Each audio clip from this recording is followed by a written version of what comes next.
نعرہ حیدری۔ مومنین اگر زحمت نہ تو آگے آگے آ جائیں کیونکہ آپ کہیں گے بات تو میں پہلے کیا ذرا ماحول ہو جائے. ماشاء اللہ پیچھے کافی لوگ ہیں. یہاں سامنے آئے تھوڑا تھوڑا اور آ جائے. یہ پیچھے والے طرف اٹھ کے آئے جوان جو ہے وہ آگے آئے اور آگے آ جاؤ.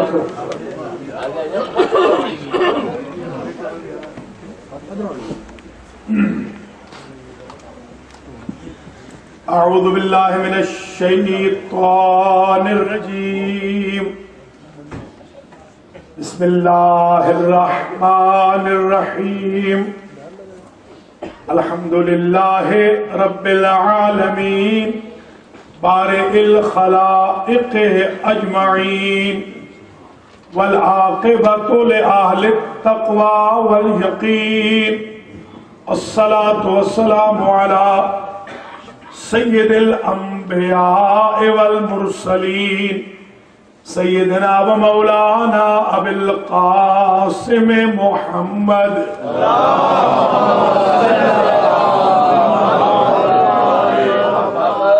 الصلاة والسلام علی اہل بیتہ الطیبین الطاہرین المعصومین.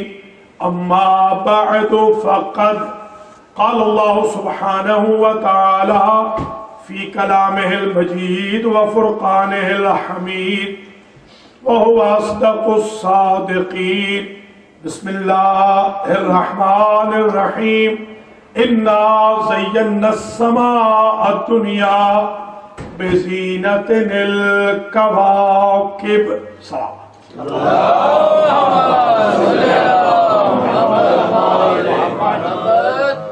جناب قبلہ مولانا رائے ظفر علی صاحب، امام اہل سنت حضرت مولانا حافظ قاری محمد اعجاز صاحب، ذاکرین حسین، شہداء اہل بیت، صدران سید الشہداء، سادات و مومنین و مومنات، المہدی سینٹر بروکلن نیو یارک میں سادات کرام کی طرف سے آج کی آخری الوداعی مجلس عزائے مظلوم کربلا منعقد ہو رہی ہے. اس کا عنوان سخن میں نے آج مقام سیدہ زینب قرار دیا.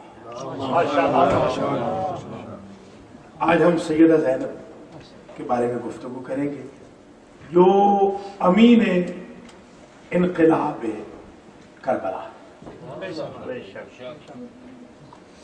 سب سے پہلے تو یہ ذہن نشین فرما لیجیے کہ پورے قرآن مجید میں جا بجا اللہ نے زینت کا لفظ رکھا ہے. مثلا ارشاد ہوتا ہے انا زینا السماء الدنیا بزینۃ الکواکب. ہم نے آسمانوں کی دنیا کو مزین کیا ہے کواکب کے ذریعے، ٹمٹماتے ہوئے ستاروں کے ذریعے. ارشاد ہوا جعلنا فی السماء بروجا وزیناہا للناظرین. ہم نے آسمان میں چمکتے ہوئے برج بنائے اور ہم نے آسمان کی دنیا کو دیکھنے والوں کے لیے زینت بنایا کہ انہیں آسمان اچھا لگے، بھلا لگے. وزینا السماء الدنیا بمصابیح. ہم نے آسمان کی دنیا کو چراغوں کے ذریعے زینت بخشی. پھر ارشاد ہوا قل من حرم زینت اللہ التی اخرج لعبادہ. میرے حبیب پوچھ اپنے امت سے کہ کس نے حرام کیا ہے اللہ کی زینت کو جو اس نے بندوں کے لیے جائز قرار دی. پھر ارشاد ہوا المال والبنون زینت الحیات الدنیا کہ یہ مال اور اولاد حیات دنیا کی زینت ہے. پھر ارشاد ہوا زین للناس حب الشہوات من النساء والبنین والقناطیر المقنطرہ.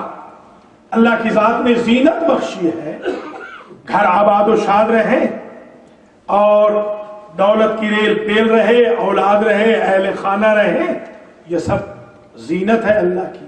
عورتوں کی زینت کا ذکر کرتے ہوئے کہا وَلَا يُبْدِينَ زِينَتَهُنَّ إِلَّا لِبُعُولَتِهِنَّ. ان کو بھی اجازت دی گئی ہے کہ زینت کریں مگر محرم کے لیے، نہ محرم کے لیے نہیں. مردوں کے لیے بھی زینت، عورتوں کے لیے بھی زینت، آسمانوں کے لیے بھی زینت، مال اولاد بھی زینت، ریل پیل بھی زینت. اور پھر جملہ رکھا قرآن نے اِنَّا جَعَلْنَا مَا عَلَى الْأَرْضِ زِينَةً لَهَا. زمین کی ہر نعمت کو ہم نے زینت بنایا ہے لوگوں. آسمان بھی زینت، زمین بھی زینت، کواکب بھی زینت، سمائے دنیا بھی زینت، مصابیح بھی زینت، زیناہا للناظرین بھی زینت، بروج بھی زینت، اولاد بھی زینت، مال بھی زینت، روپیہ پیسہ بھی زینت، اہل خانہ بھی زینت. جو کچھ روئے زمین پر ہے وہ زینت ہی زینت ہے. تو جب اتنی آیتیں حضور کے ساتھ حضور نے پڑھی تو کسی نے سوال کیا اگر ساری زینتوں کو ایک جگہ اکٹھا کرنا چاہے تو کوئی کرائیٹیریا بتائیں. فرمایا زینت الارض الرجال و زینت الرجال علی بن ابی طالب.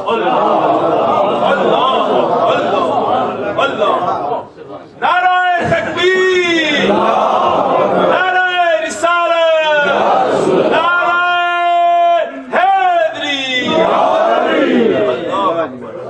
اب سمجھ میں آئی بات کیوں کہا تزینوا مجالسکم بذکر علی ابن ابی طالب، تاکہ تمہاری ہر مجلس منحوس ہونے سے بچ جائے، مزین رہے ذکر علی کے ساتھ. تو پتہ چلا کائنات کی زینت کا نام ہے علی. اب جملے کی قدر کرنا، ساری کائنات کی زینت سمٹ کے آ گئی وجود علی میں، اور اس علی کی زینت کا نام ہے زینب. اللہ اکبر. اب سمجھے زینب کا مطلب ہے زین و اب، جو باپ کی زینت ہو. اولین و آخرین میں دو ہی بیویاں ایسے گزری ہیں جن کو یہ اعزاز ملے ہیں، ماں ام ابیہا، بیٹی زین و ابی. ملاحظہ فرمائیے، ماں محمد الرسول اللہ جیسے باپ کی ماں، اور بیٹی علی ولی اللہ جیسے ولی کی زینت. علی کی زینت کا نام ہے زینب. اب جملے کی قدر کرنا، علی کی جتنی کوالٹیز ہیں، علی کی جتنی کریکٹرسٹکس ہیں، علی کی جتنی اوصاف ہیں، علی کا جتنا علم ہے، علی کی جتنی شجاعت ہے، علی کی جتنی ریاضت ہے، علی کی جتنی عبادت ہے، علی کا جتنا ذکر ہے، اس سب کے سب کی زینت کا نام زینب ہے. تو جملہ سنیے، اگر علی وجہ اللہ ہے تو اللہ کے چہرے کی زینت کا نام زینب ہے. علی اگر جنب اللہ ہے تو علی کی سائڈ کی زینت کا، اللہ کی سائڈ کی زینت کا نام زینب ہے. علی اگر عالم علم لدنی ہے تو علم علی کی زینت کا نام زینب ہے. علی کے چہرے کی طرف دیکھنا اگر عبادت ہے، اس عبادت الہی کی زینت کا نام زینب. سبحان اللہ. جو کوالٹیز ہیں علی کی، ان کی زینت کا نام زینب ہے. ایک جملے کی قدر کرنا، پوری کائنات عالم و آدم میں علی کے لہجے کے دو ہی مالک ہیں.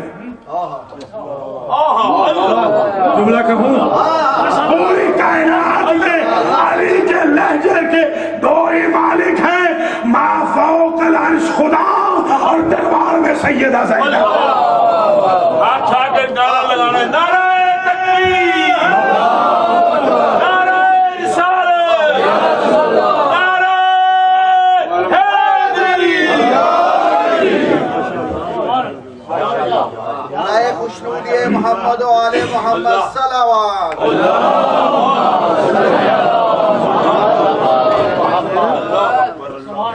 دیکھیے سیدہ زینب کے القاب میں ایک مشہور لقب ہے عقیلۃ بنی ہاشم. اللہ آپ کو لے جائے زیارت پہ، آپ وہاں دیکھیں گے لکھا ہے بہت موٹا، عقیلۃ مرقد عقیلۃ بنی ہاشم. قد آدم وہاں بورڈ لگا ہوا ہے، یہ آرامگاہ ہے اس کی جو بنی ہاشم کی عقیلہ ہے۔ بڑا عرصہ میں نے سوچا کہ لقب عاقلہ کیوں نہیں، لقب عقیلہ کیوں؟ عاقلہ بھی بہت منزل کی بات ہے، عقیلہ لقب نہیں، عقیلہ کیوں ہے؟ تو اس میں سمجھنا پڑے گا ان کے بابا کا نام علی نہیں، علی ہے، وہ نبی کے ناصر نہیں، نصیر ہے۔ علی وہ ہوتا ہے جو کبھی بلند ہو کبھی بلند نہ ہو، ناصر وہ جو کبھی مدد کرے کبھی نہ کرے، عاقل وہ جو کبھی عقل مند ہو اور کبھی عقل مند نہ ہو۔ علی اسے کہتے ہیں جو ہمیشہ بلند رہے، نصیر اسے کہتے ہیں جو ہمیشہ مددگار رہے، عقیلہ اسے کہتے ہیں جس سے عقل کبھی جدا نہ ہو، سرکمسٹانسز بدلے اس کے برین پہ فرق نہ ہو۔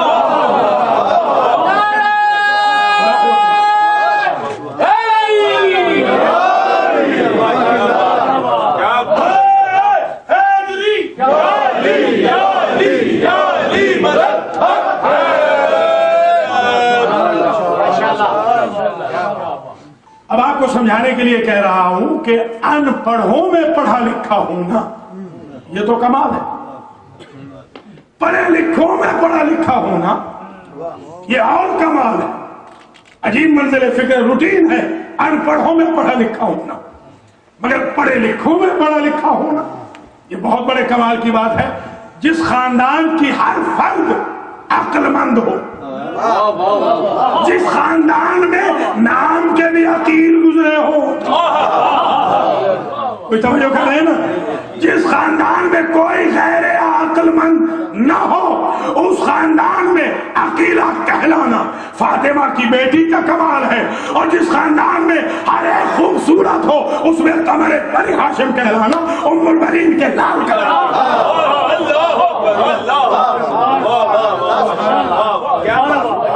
عقیلۃ بنی ہاشم، بنی ہاشم کی پرماننٹ وائز خاتون۔ اور عقل کا اندازہ یہاں سے لگا لے کہ جو خطبہ لمہ ہے، خطبہ لمہ، خطبہ فدق کسے کہتے ہیں، یہ 3.5 گھنٹے میں بی بی فاطمہ نے پڑھا ہے اور ہم تک علی نے نہیں پہنچایا۔ عجیب ہے، ہم تک حسن نے نہیں پہنچایا، ہم تک حسین نے نہیں پہنچایا، ہم تک فضل نے نہیں پہنچایا، خود فاطمہ نے نہیں پہنچایا، ہم تک جو مقدمہ فدق کی راویہ ہے ان کا نام زینب۔ ذرا سمجھے آپ، وہ خطبہ فدق جسے آج سمجھنے پڑھنے کے لیے بڑے بڑے بورڈ بیٹھتے ہیں، جب تک کتابیں نہ رکھی جائیں ایک ایک لفظ سمجھ میں نہیں آتا۔ وہ خطبہ 5 سال کی بچی نے ہم تک روایت کر کے بتا دیا کہ سن و سال دوسرے خاندانوں میں دیکھے جاتے ہیں، جن میں عقیلہ بنی ہاشم ہو ان میں سن و سال نہیں دیکھا جاتا۔ یہ بی بی کی عجیب انویسٹمنٹ ہے۔ اور پھر یہ بھی ذہن نشین فرما لیں، ایک لقب ہے بی بی کا شریکۃ الحسین۔ آپ نے تو اس کو صرف یہ مصائب پہ سمجھا ہے نا کہ مصائب میں شریک ہے، آئے ذرا دوسرے پہلو سن لیجئے، ایک اور پہلو بھی ہے اس کا، مقام زینب ذہن میں رہے۔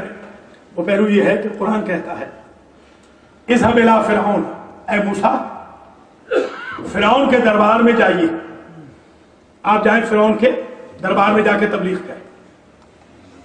انہو طغى، اس نے سرکشی کی ہے، وہ باغی ہو گیا ہے، طاغی ہو گیا ہے، اس کو جا کے تبلیغ کریں۔ قالا، موسیٰ علیہ السلام کہنے لگے حاضر ہوں مگر ایک ڈیمانڈ ہے۔ کیا ڈیمانڈ ہے؟ رب اشرح لی صدری ویسر لی امری واحلل عقدۃ من لسانی یفقهوا قولی واجعل لی وزیرا من اہلی ہارون اخی اشدد بہ اذری واشرکہ فی امری کی نسبحک کثیرا ونذکرک کثیرا۔ جانے کے لیے تو تیار ہوں مگر شرط یہ ہے کہ شرح صدر عطا کر،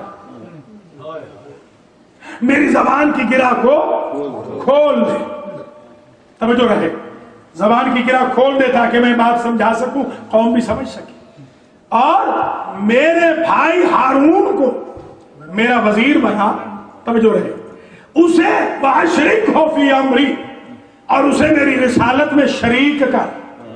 اللہ لا شریک ہے، نبی لا شریک نہیں ہوتا۔ توجہ فرمائیے گا، نبی کے شریک ہوتے ہیں، خود کہا نا وَأَشْرِكْهُ فِي أَمْرِي، اللہ وحدہ لا شریک ہے۔ کبھی آپ نے پڑھا ہے کہ محمد الرسول اللہ وحدہ لا شریک ہے؟ اللہ کہ لا الہ الا اللہ وحدہ لا شریک ہے، اللہ کا کوئی شریک نہیں۔ نبی کا شریک ہوتا ہے، کون شریک ہوتا ہے؟ ہارون کو بنا میرا شریک نبوت میں۔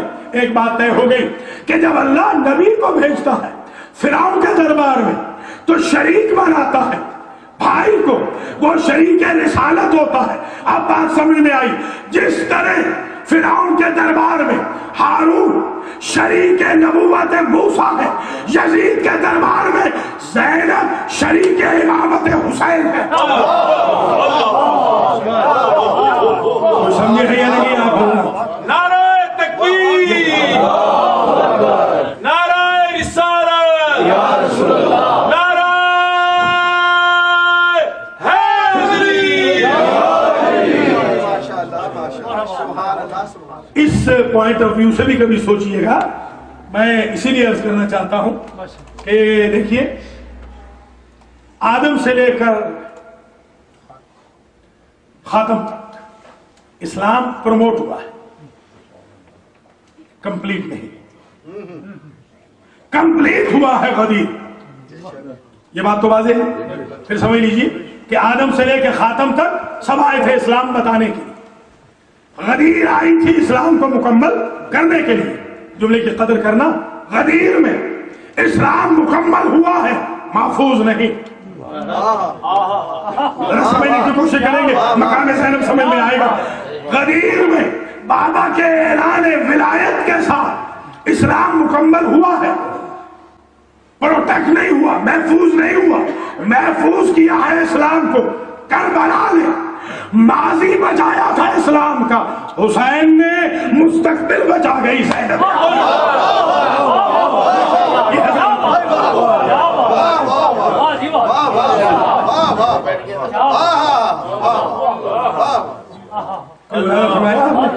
مقام زینب سمجھا کے اللہ اکبر۔ یعنی میں کہنا یہ چاہتا ہوں، جی ہاں میں کہنا یہ چاہتا ہوں کہ اگر حسین ابن علی نہ ہوتے تو نانا کدی عرب کے ریگزاروں میں دفن ہو گیا ہوتا۔ اگر دین مصطفیٰ کو بچایا ہے تو حسین نے، اور اگر زینب نہ ہوتی تو کربلا کا پیغام کربلا کے ریگزاروں میں دفن ہو جاتا۔ حسین محمد کے پیغام کو نکال کے لے آئے تو زینب حسین کے پیغام کو کیا۔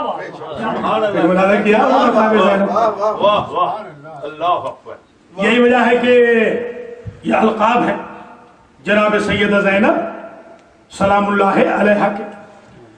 یہ بھی نشین فرما لیجئے کہ میں آج سے میرے خیال میں الراحل، اگر میں خطا نہیں کھا رہا، 18 سال پہلے کی یہ بات ہے جو آج میں عرض کر رہا ہوں۔ میں قاری صاحب روضہ جناب زینب سے روضہ جناب سکینہ کی طرف چلا۔ یہ روٹین ہوتی ہے جب میں جاتا ہوں، تو وہاں جب پہنچا تو زیارت کرنے کے بعد ایک نانوائی کی دکان ہے، خباز جسے کہتے ہیں، روٹی والی، روٹی کا پلانٹ جو ہوتا ہے، وہاں میں پہنچا اور میں نے روٹی والے سے پوچھا کہ عرب سے کہ اتعرف یزید ابن معاویہ، کیا یزید ابن معاویہ کو تو جانتا ہے؟ تو اس نے عجب جملہ کہا، اس نے کہا انا ابن یزید، میں یزید کی نسل سے۔ تو میں تو بڑا حیران ہو گیا کہ اب تک حسین زادے دیکھے تھے، آج یزید زادہ بھی دیکھ لیے۔ میں نے سمجھا کہ بڑی محبت کرتا ہوگا، میں نے کہہ دیا یا شیخ اتحب جدک یزید، کیا تجھے اپنے جد یزید سے محبت ہے؟ وہ اپنی دکان چھوڑ کے باہر آ گیا اور اس نے کہا کہ شیخ تو نے میری صبح منحوس کر دی۔ کس کا نام لیا؟ خدا کی قسم۔ دیکھیے اس نے کہا تو نے میری صبح کو منحوس کر دیا۔ یا شیخ انی الانو علی جدی یزید صباحا و مساء کل یوم کل شہر کل سنت۔ اللہ اکبر۔ اس نے کہا صبح و مساء ہر روز، ہر ہفتہ، ہر سال، ہر مہینہ میرا وظیفہ یہ ہے کہ صبح ہوتے ہی، شب ہوتے ہی میں اپنے جد یزید پہ لعنت کرتا ہوں، لأنه قتل ابن بنت رسول اللہ، اس لیے کہ وہ قاتل حسین تھا۔ میں نے اسی وقت رخ کیا شاہ نجف کا، میں نے کہا مولا میں تقابل کا قائل نہیں، یہی شام کا ملک تھا نا کہ صفین کے باوجود آپ سے فتح نہ ہو سکا، جو فتح آپ کی ذوالفقار نہ کر سکی وہ آپ کی زینب کے 2 خطبوں نے کر لیا۔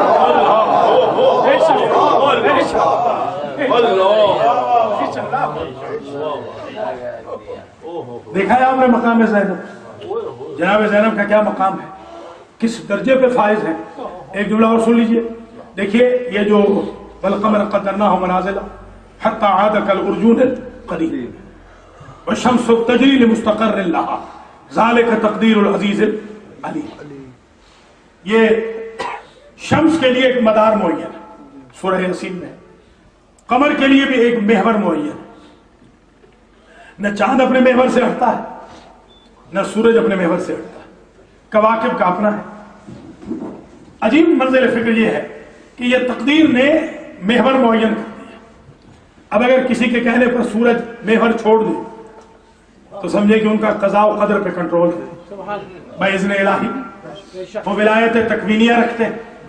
اور اگر کسی کے کہنے پر چاند مدار چھوڑ دے یا ستارہ مدار چھوڑ دے تو آپ سمجھ رہے ہوں گے کہ میں مولا علی کی بات کر رہا ہوں، تو مولا علی کے لیے تو ہوتا ہی رہا، نبی کے لیے تو ہوتا ہی رہا، ان کی اماں کی سلامی کے لیے تو زہرہ اترتا ہی رہا۔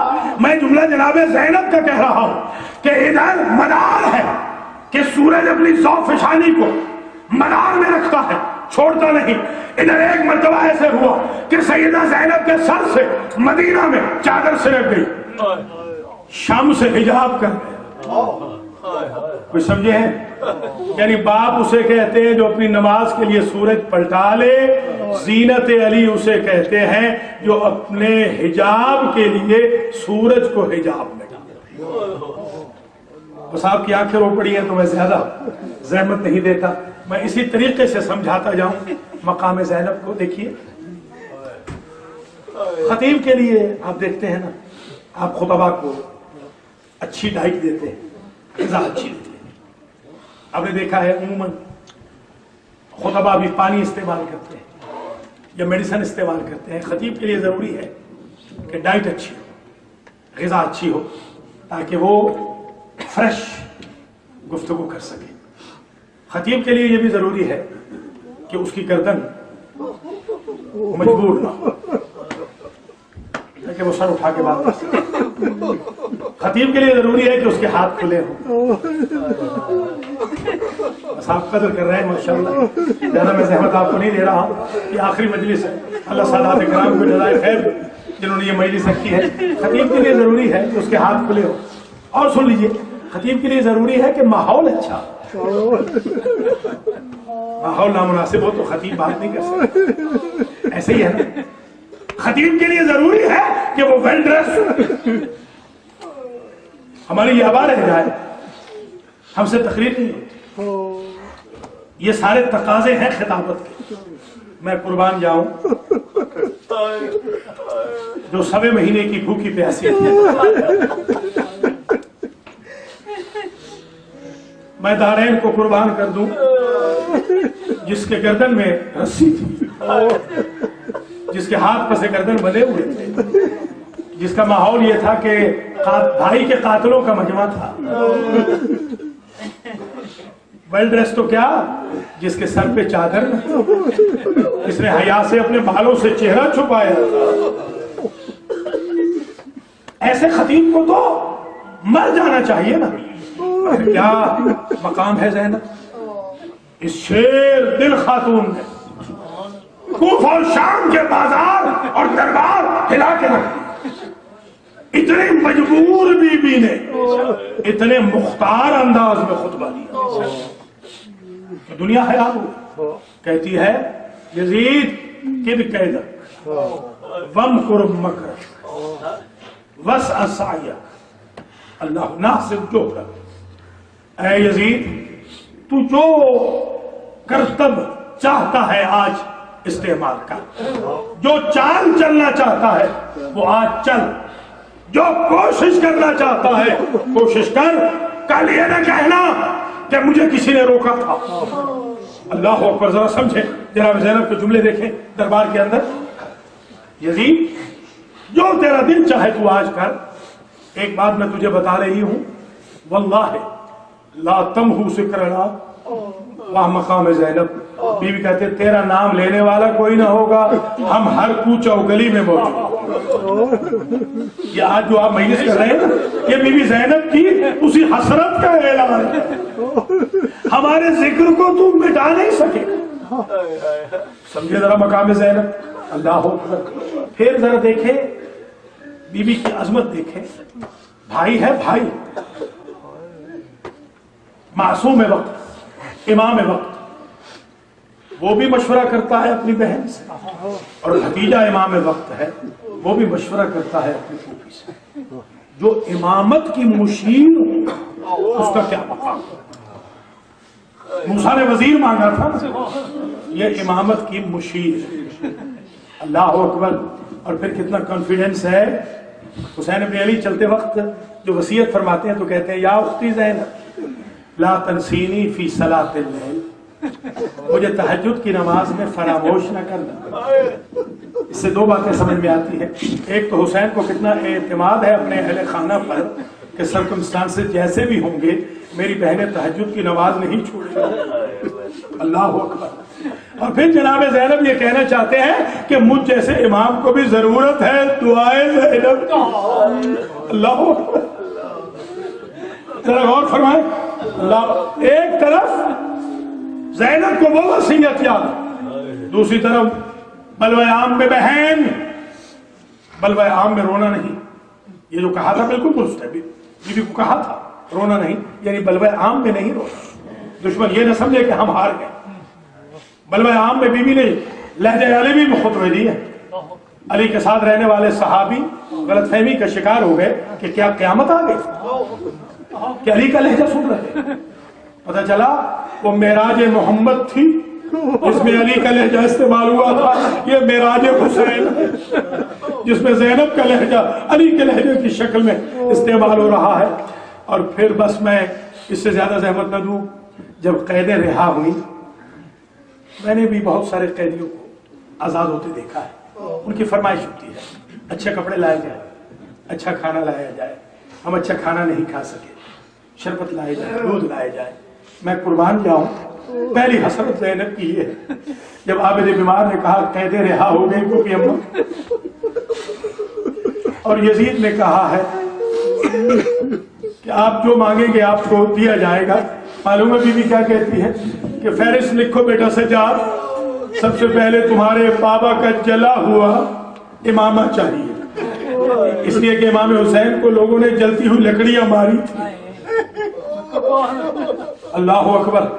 ہمیں خون بھرا کرتا چاہیے، ہمیں چھینی ہوئی مشق چاہیے، ہمیں ٹوٹا ہوا علم چاہیے، ہمیں تمہاری بہن کے 2 گوشوارے چاہیے، ہمیں اماں فاطمہ کی چادر چاہیے، ہمیں مخدرات کی چادریں چاہیے، اور ہمیں شہیدوں کے سر چاہیے. اللہ اکبر.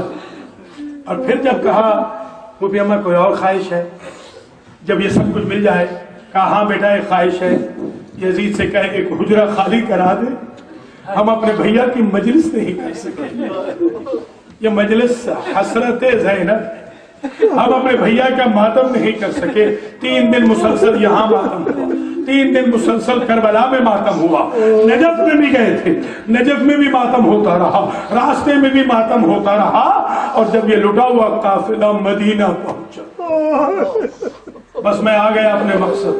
سادات کرام آپ نے یہ واپسی کی مجلس رکھی ہے نا، یہ لٹا ہوا قافلہ واپس پہنچا. علماء سے پوچھئے گا جب گئے تھے 100 سے زیادہ متجاوز محمل تھے. جب مدینہ سے یہ قافلہ چلا تھا 100 اونٹوں سے زیادہ اونٹ تھے. جب واپس آیا تو کل 3 اونٹ. اللہ اکبر. 3 اونٹ تھے جن پر یہ قافلہ آیا.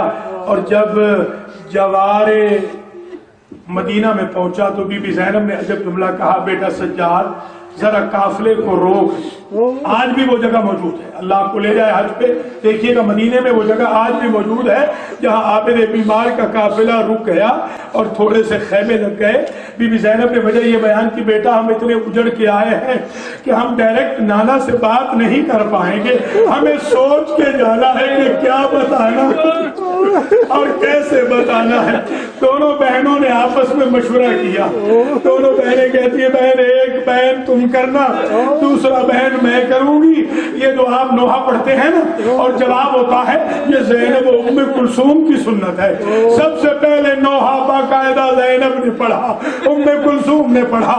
بہن تم پہلے پڑھنا, پھر میں بہن کروں گی, پھر میں کروں گی, پھر تم کرنا. اب ذرا سنیں بہنوں نے کیا بہن کی ہے. جب دور سے مدینہ نظر آیا تو ام کلثوم کا دل بھر آیا. بی بی کہتی ہے مدینہ تجدنا لا تقبلینا فبالحسرات والاحزان جینا. نانا کا شہر ہمیں قبول نہ کر, ہم بسنے کے قابل نہیں رہے. ہم جب گئے تھے بڑا گھر تھا, جب واپس آئے ہیں تو جھولے والوں کو بھی نہیں لا سکے, چھوٹے بچے بھی رہ گئے. یہ بہن ام کلثوم نے کیا. اور اب جناب زینب کا بہن سنیں گے, جناب زینب کا بہن بی بی کہتی ہے نانا اب یہ قبر کے قریب آ گیا ہے قافلہ. نانا عرب کا دستور ہے جب کوئی پردیس جاتا ہے تو رشتہ داروں کے لیے تحفے لاتا ہے. نانا میں شام گئی تھی, تیری امت نے تحفہ دیا.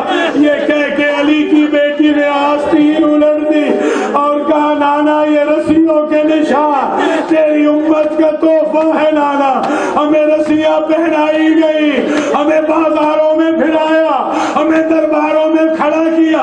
اس کے بعد جناب ام کلثوم نے عجب پہن کیا. اللہ اکبر. بی بی کہتی ہے نانا یہ بہن ذرا میں سوچتا ہوں کہ پڑھوں کہ نہ پڑھوں, بڑا درد ہے اس بہن کے اندر. بی بی ام کلثوم کہتی ہے نانا اب یہ پہنچ گئے ہیں, زری پر پہنچ گئے ہیں, اس وقت کا بہن ہے. بی بی کہتی ہے نانا ارمان اس بات کا ہے ابو سفیان کی بہو بیٹیاں ساری کی ساری اپنے اپنے محلوں میں ملکوں میں ملبوس تھی. تیری بیٹی کی بیٹیاں کبھی بازار میں, کبھی دربار میں, کبھی کسی موڑ پہ بے مقنع چادر پھرائی گئی. اللہ اکبر. اب جناب زینب کا بہن, اجازت ہے عرض کروں, جناب زینب کہتی ہے نانا ہمیں پتھر مارتے وقت, سمجھے ذرا, ہمیں پتھر مارتے وقت کبھی کسی نے یہ بھی نہ سوچا ہم بھی تو کسی کی اولاد ہیں. اللہ اکبر. کیا حسرت ہے بیویوں, ہم بھی تو آخر کسی کی بیٹیاں ہیں, ہمیں پتھر مارتے وقت کسی نے نہ سوچا. اور پھر جناب زینب نے ایک بہن بڑا عجیب کیا. بی بی کہتی ہے نانا اگر آپ کی قبر پہ ظاہر نہ ہوتے تو میں وہ زخم دکھاتی. شمر کمینہ بازار شام میں مجھے تازیانے مارتا. جزاک اللہ اجرکم علی الزہرا. ماشاء اللہ, اللہ آپ کو سوائے غم آل محمد کے کسی غم میں دو چار نہ کرے.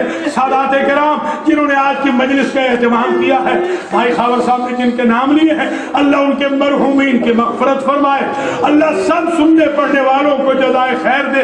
بڑی مقبول مجلس ہے, طویل زحمت نہیں, ختم کر رہا ہوں 2-3 جملوں پر. جناب زینب کا یہ بہن ہے. اس کے بعد نہ معلوم کیا خیال آیا بی بی زینب. ذرا واپسی سنیے.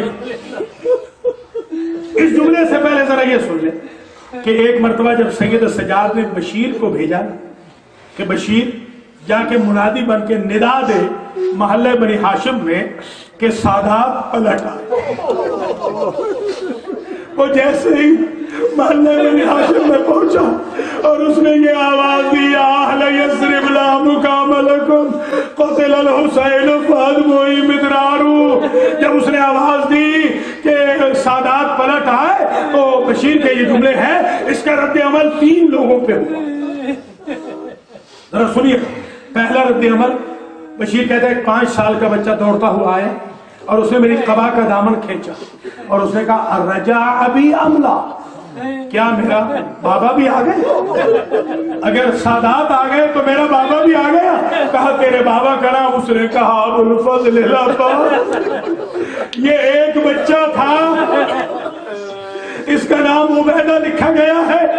جاتے وقت حضرت عباس نے اپنی ماں کی خدمت کے لیے اس بچے کو بھیج دیا تھا، اور دادی کہتی تھی ہر روز کہ جا کے چوراہے پہ کھڑے ہو جاؤ، جب تم خبر دو گے کہ تمہارے بابا آ گئے تو میں تمہیں انعام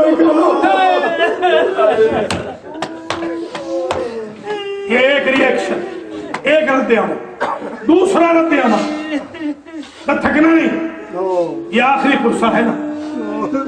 دوسرا رد عمل محمد حنفیہ پہ، گھوڑے پہ سوار تھے، جب سنا نا کہ سادات آ گئے تو ایک مرتبہ اپنے غلام سے کہتے ہیں کہ گھوڑے کی لگام کو پکڑ کے موڑ کے وہاں لے جاؤ جہاں میرا بھتیجا سجاد ہو۔ جیسے قریب پہنچے تو سفید محاسن، سفید داڑھی، کمر خمیدہ، گردن جھکی ہوئی، گردن کا گوشت سڑا ہوا، ایک مرتبہ فرد جذبات میں آ کے دبانا چاہا، جب دبانا چاہا تو عابد بیمار کی چیخ نکل گئی، چچا مجھے زیادہ نہ دبانا، میری پشت میں شمر کے دروں کے نشان۔ جزاک اللہ اجرکم علی الزہرا۔ بس زیادہ زحمت نہیں، ختم ہو رہی ہے۔ تیسرا ریئیکشن، ایک دراز قامت بی بی پہ جو محلہ بنی ہاشم سے نکلی، اور اسے آ کر ادھر جدھر میں نے اشارہ کیا تھا نا، میں نے دیکھا تیز تیز قدم چلتی ہوئی وہ وہاں پہنچی۔ وہاں پہنچ کے اس نے سلام کیا اس بیمار پر، اور بیمار نے عجب جملہ کہا۔ بیمار نے کہا دادی اماں عباس نے کمال کر دیا۔ ایک مرتبہ چیخ نکل گئی، شریف صدقے کا نہیں پوچھتے، میں تو ترکے کا پوچھنے آئی ہوں۔ میرا حسین بڑا بہادر تھا۔ عابد بیمار بتائے میرا حسین وقت آخر کیسے لڑا؟ سیدے سجاد سے برداشت نہ ہوا، کہا دادی اماں میں کیا بتاؤں، آپ کا حسین اتنا غریب ہو گیا تھا، آخری وقت میری پھوپھی زینب نے رقاب فرس پکڑ کے سوال کیا۔ یہ جملہ سننا تھا، رخ مل گیا ام المؤمنین کا نجف کی طرف۔ نجف کے والی جب زینب رقابیں پکڑتی رہی، تیرا غازی کہاں گیا تھا، تیرا عباس کہاں گیا تھا؟ زینب جو مٹی میں بیٹھی تھی اٹھ کے کھڑی ہوئی اور کہا اماں میرے بھائی کی وفا کا گلہ میرے بابا کو نہ دے۔ میں نے تو شمر سے راہ شام میں تعریف سنی، شمر کہتا تھا جب میں نے حسین کی گردن کاٹ دی اور میں نے اپنے نجس ہاتھوں کو حسین کی پاک زلفوں میں ڈال کر ریگے کربلا کی طرف حسین کا سر پھینکا تو جاتے ہوئے سر سے 3 مرتبہ آواز آئی، ابا ابا ابا۔ یہ 3 ریئیکشن، اور اب میں ختم کر رہا ہوں 2 اور جملوں۔ جب بیوی قبر پہ کھڑی تھی نا، ابھی روضہ نہیں تھا رسول، ابھی روضہ نہیں تھا، کچی قبر تھی۔ پتہ نہیں کیا خیال آیا بیوی نے اپنے بھائی کا جگہ جگہ سے پھٹا ہوا خون آلود کرتا تبرکات کے صندوق سے نکالا اور وہ کرتا نبی کی قبر پہ رکھا۔ خدا کی قسم یہ روایت بڑی عجیب ہے، ادھر کرتا آیا ادھر نبی کی قبر کام گئی، نبی کی قبر کو زلزلہ آیا۔ زینب عالیہ کا بہن سننا، بی بی زینب کہتی ہے نانا ایک قمیض دیکھ کے قبر لرز گئی، میرے کلیجے کا بھی اندازہ کر، میں 70 قدم پہ دیکھتی رہی، میرا بھائی ذبح ہوتا رہا۔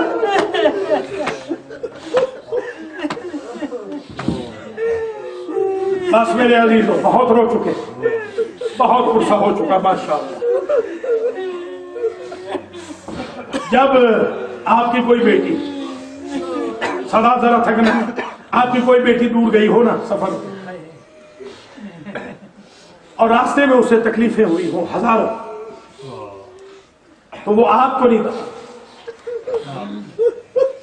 نانا کو ملتی ہے، نانا کو بھی نہیں پتا، بھائیوں کو بھی نہیں پتا، چچا کو بھی نہیں بتاتی ہے نا، ایسے ہے نا، کسے بتاتی ہے؟ جب ماں ملتی ہے نا تو آپ کی بیٹی کہے گی اماں ذرا مجھے علیحدہ ملنا، میں داستان سناؤں میرے ساتھ سفر میں کیا ہوا. راوی نے لکھا وہ ضبط و تحمل کرنے والی زینب جب اپنی اماں کی قبر پہ پہنچی تو خود کو گرا دیا اور سارے مسائل بیان کیے. اماں تیرا بھرا گھر لٹ گیا, اماں تیرا کچھ نہیں بچا, اماں تو بھی دربار گئی تھی اور میں بھی دربار گئی, مگر فرق یہ تھا اماں تو صحابی کے دربار میں گئی تھی, میں شرابی کے دربار سے ہو آئی. اور زینب نے عجب بیان کیا افاطمو سہرنا وما ترینا ومن سحر اللیالی قد آمینا. اما اچھا ہوا آپ فزیکلی ہمارے ساتھ شام نہیں آئی, شام کے مصائب آپ سے دیکھے نہ جاتے.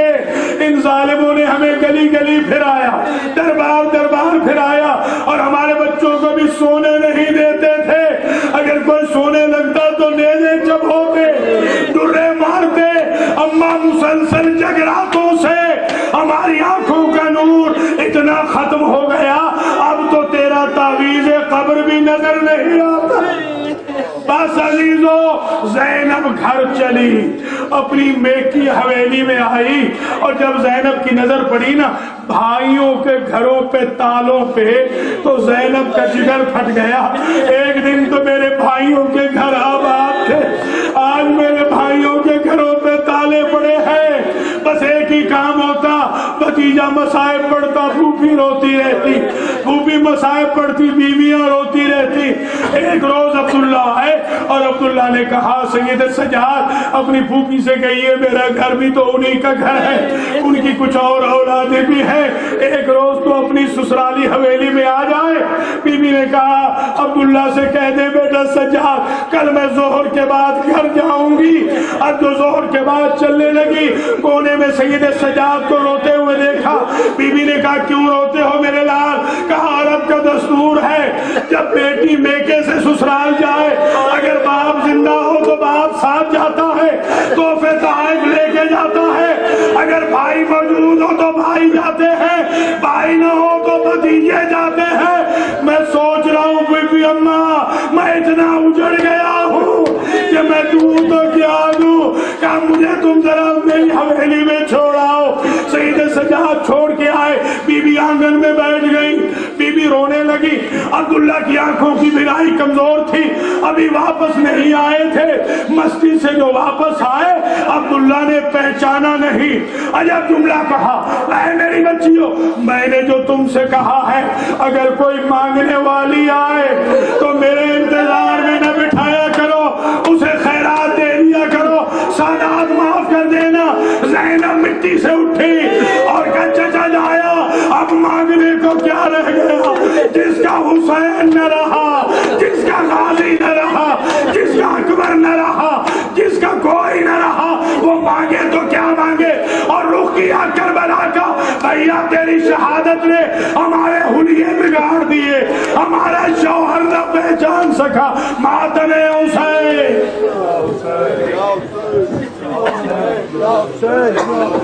یا حسین